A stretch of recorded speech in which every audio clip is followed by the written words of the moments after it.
उठाए कि लोकतंत्र लोक लाज से चलता है, प्रमाणों से नहीं चलता है।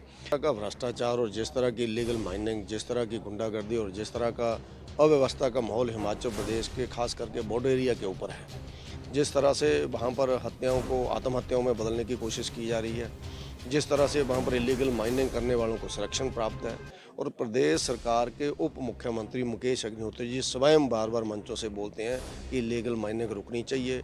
ऊना में कार्यक्रमों में बोलते हैं, एसपीडीसी की तरफ उंगली उठा करके बोलते हैं कि इसको रोको, लेकिन कोई उनकी सुनने वाला नहीं है। सवालों के घेरे में विपक्ष भी है, सत्ता पक्ष खासतौर पर मुख्यमंत्री कहते हैं कि मुद्दा नहीं है, कभी समोसा कांड, कभी मुर्गा कांड, कभी टॉयलेट टैक्स, बेवजह जो मुद्दे हैं, अनावश्यक मुद्दे, उनको असल मुद्दे कौन है, बेवजह मुद्दों को मुद्दे बना रहे हैं।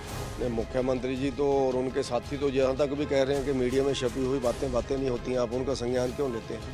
तो इसका मतलब है कि इतनी बड़ी व्यवस्था को चैलेंज करना और ये जो मुद्दे आप बता रहे हैं समोसे से लेकर के, अब मुख्यमंत्री जी ने ही समोसा कांड की इंक्वायरी के लिए डीएसपी को लगाया, विपक्ष ने तो लगाया नहीं है। और ऊना जिला के अंदर तो एसपी साहब बोलते हैं कि मेरे को डीजीपी को चिट्ठी लिखे हुए 6 महीने हो गए कि मेरे को पुलिस फोर्स दो, लेकिन कोई पुलिस फोर्स नहीं देता है। और समोसे की इंक्वायरी के लिए डीएसपी विजिलेंस की ड्यूटी लगा दी जाती है।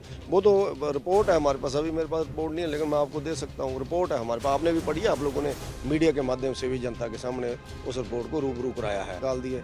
करना मुल्क वाले जहाँ पर धरना दे रहे हैं, घूम रहे हैं बेचारे, उनको नौकरी नहीं मिल रही है। और शिक्षकों के लिए एक नई पॉलिसी लेकर के आ गए हैं, बैकडोर एंट्री के लिए गेस्ट टीचर पॉलिसी लेकर के आ गए। वो एक बड़े हाई लेवल की व्यवस्था है। ये तो बच्चों को गेस्ट टीचरों से पढ़ाना शुरू कर दें, जिसकी जिम्मेवारी कोई नहीं होगी, रिजल्ट की कोई जिम्मेवारी नहीं, और उसके बाद पढ़ाई की कोई जिम्मेवारी नहीं, उस आदमी को वहाँ लगाएंगे।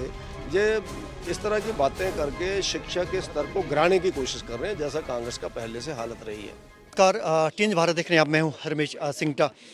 हिमाचल प्रदेश सदन में भ्रष्टाचार पर रात दिखाई सुनाई दी, इसकी गूंज बेबाक बोल सतपाल सत्ती के भी, जब इन्होंने कहा, जो मुद्दे इन्होंने उठाए, उसकी गूंज पूरे प्रदेश में सुनाई दी। हमारे साथ है, आपने मुद्दा उठाया कि लोकतंत्र लोक लाज से चलता है, प्रमाणों से नहीं चलता है। अ, बड़ी बेबाकी के साथ आपने बात रखी। मेरा ऐसा मानना है कि जिस तरह का भ्रष्टाचार और जिस तरह की इलीगल माइनिंग, जिस तरह की गुंडागर्दी और जिस तरह का अव्यवस्था का माहौल हिमाचल प्रदेश के खास करके बॉर्डर एरिया के ऊपर है, जिस तरह से वहाँ पर हत्याओं को आत्महत्याओं में बदलने की कोशिश की जा रही है, जिस तरह से वहाँ पर इलीगल माइनिंग करने वालों को संरक्षण प्राप्त है और प्रदेश सरकार के उप मुख्यमंत्री मुकेश अग्निहोत्री जी स्वयं बार बार मंचों से बोलते हैं कि इलीगल माइनिंग रुकनी चाहिए।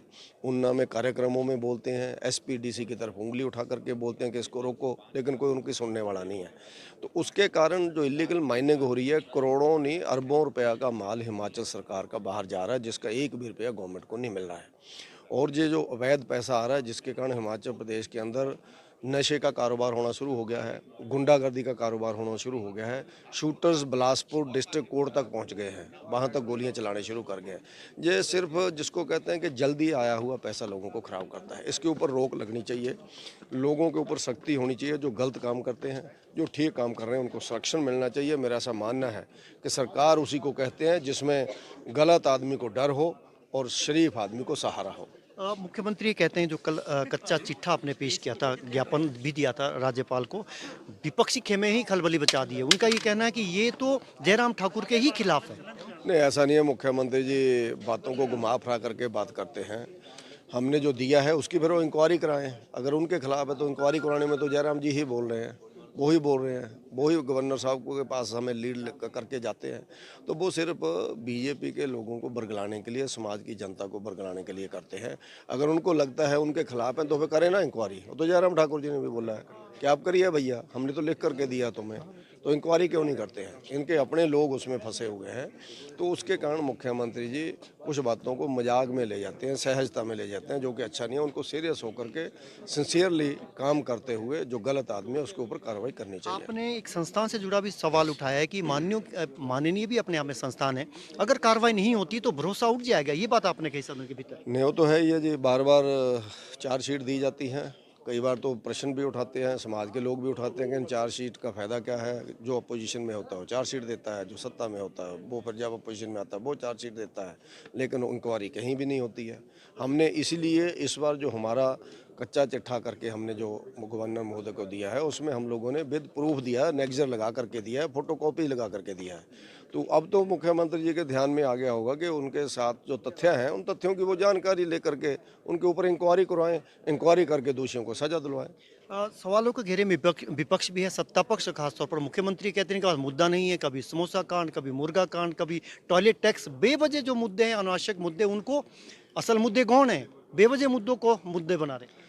नहीं, मुख्यमंत्री जी तो और उनके साथी तो यहाँ तक भी कह रहे हैं कि मीडिया में छपी हुई बातें बातें नहीं होती हैं, आप उनका संज्ञान क्यों लेते हैं। तो इसका मतलब है कि इतनी बड़ी व्यवस्था को चैलेंज करना और ये जो मुद्दे आप बता रहे हैं समोसे से लेकर के, अब मुख्यमंत्री जी ने ही समोसा कांड की इंक्वायरी के लिए डीएसपी को लगाया, विपक्ष ने तो लगाया नहीं है। अब आप कल्पना करो कि इतनी बड़ी इलीगल माइनिंग के लिए किसी की आज तक ड्यूटी नहीं लगी कि कौन देखेगा बॉर्डर एरिया के ऊपर। और उन्ना जिला के अंदर तो एसपी साहब बोलते हैं कि मेरे को डीजीपी को चिट्ठी लिखे हुए 6 महीने हो गए कि मेरे को पुलिस फोर्स दो, लेकिन कोई पुलिस फोर्स नहीं देता है। और समोसे की इंक्वायरी के लिए डीएसपी विजिलेंस की ड्यूटी लगा दी जाती है। वो तो रिपोर्ट है हमारे पास, अभी मेरे पास रिपोर्ट नहीं है लेकिन मैं आपको दे सकता हूँ, रिपोर्ट है हमारे पास, आपने भी पढ़ी है, आप लोगों ने मीडिया के माध्यम से भी जनता के सामने उस रिपोर्ट को रूबरू कराया है। आज विपक्ष असल मुद्दों पे आया, रोजगार का मुद्दा था, 5 लाख रोजगार देने का गारंटी दी थी, उस पर आज बात हुई है। ने हम एक एक दिन एक एक मुद्दे को लेते हैं। जो ज्वलंत मुद्दे हैं उनको पहले 2 दिन में हमने लिया है। जो रोजगार का मुद्दा है उसके ऊपर इन्होंने गारंटी दी थी कि हम 5 सालों के अंदर 5 लाख नौकरियां नौजवानों को देंगे, जो आज भी दीवारों के ऊपर लिखा हुआ है, दीवार लेखन हुआ है, वार राइटिंग हुई है। लेकिन इन्होंने नौकरियां तो क्या देनी थी, हिमाचल प्रदेश के अंदर 2 साल से खाली पद पड़े हुए पद इन्होंने लगभग 75,000 समाप्त कर दिए, 10,000 आउटसोर्सिंग लोग बाहर निकाल दिए।